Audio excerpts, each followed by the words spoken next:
Hello and welcome. Today we'll be representing the Department of Chemical and Biological Engineering. Senior Capstone project titled BAGASSE for High Energy Liquid Fuel. We're the BAGASSE Company. My name is Mary Spinoza, Amy Testa, Kayla Hannon, Victor Tarse. Leah Marangola. The main goal of this project was to design a manufacturing plant that accomplished the production of high-energy liquid fuels from sugarcane bagasse. Bagasse is a residual biomass and a byproduct of many industrial agricultural processes, including the production of sugar from sugarcane. In sugarcane refining, only 30% of sugarcane is converted to sugar. The remaining 70% is bagasse waste. This is burned at a low efficiency with the goal of eliminating as much of this waste as possible. Burning the bagasse produces significant greenhouse gas emissions with negligible benefit. On the other hand, the process that we designed provides an economically feasible and environmentally sustainable alternative to the current waste treatment of bagasse by converting this waste to liquid fuel. This plant is the first of its kind to be designed on a global production scale. All other research has only been done at a benchtop scale. The bagasse will be reacted and processed to form our four main products: gasoline, jet fuel, diesel, and atmospheric gas oil. Additionally, this process produces biochar as a solid co-product. This can be used as fertilizer or a direct substitute for coal. This processing plant that we designed produces 50,000 barrels per day of fuel products. This production rate is similar to that of a small refinery. Bagasse is our main raw material and is composed of cellulose, hemicellulose, and lignin. The two main reactions that take place are tail gas reactive pyrolysis and hydrocracking. Tail gas reactive pyrolysis is a thermochemical decomposition of organic material at elevated temperature with the presence of syngas. So the purpose of this reaction is to convert our bagasse to our bio-oil.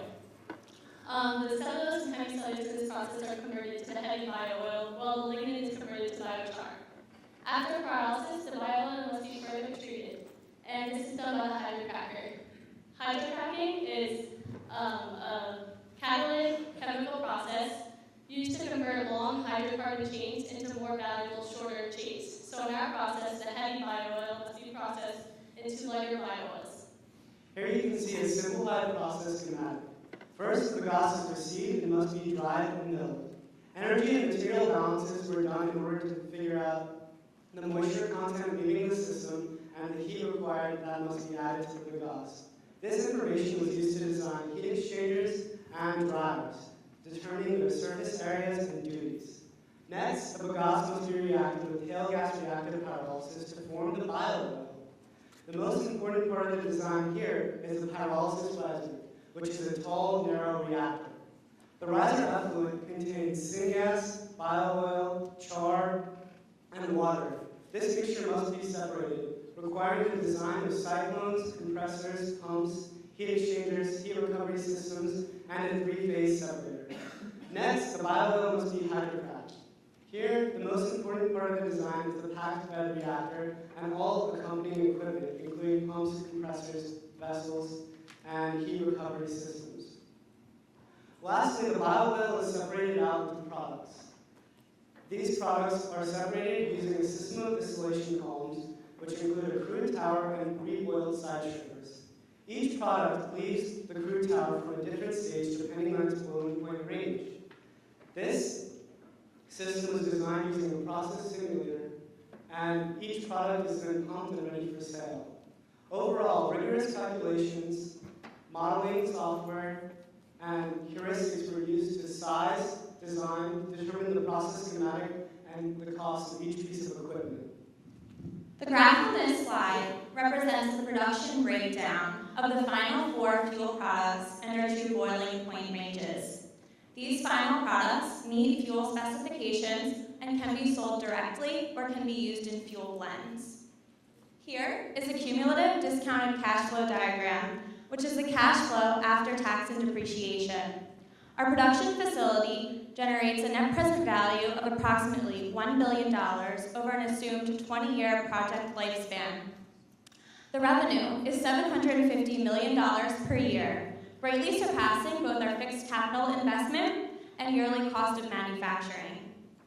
This project adds great value to a waste material and results in a 55% discounted cash flow rate of return and a 1.3-year payback period. This economic analysis proves that our design is not only technically sound, but also economically viable. This unprecedented process technology allows the use of usable fuels from waste. Additionally, we are able to, based on our economic analysis, make a significant profit each year, and this allows us also to have very low annual cost. As a result, the project should be pursued, and the work completed provides an excellent foundation for the plant's construction, as every piece of equipment has been designed and sized, and all operating conditions have been determined. This would result also in an additional 3% to the global biofuels market.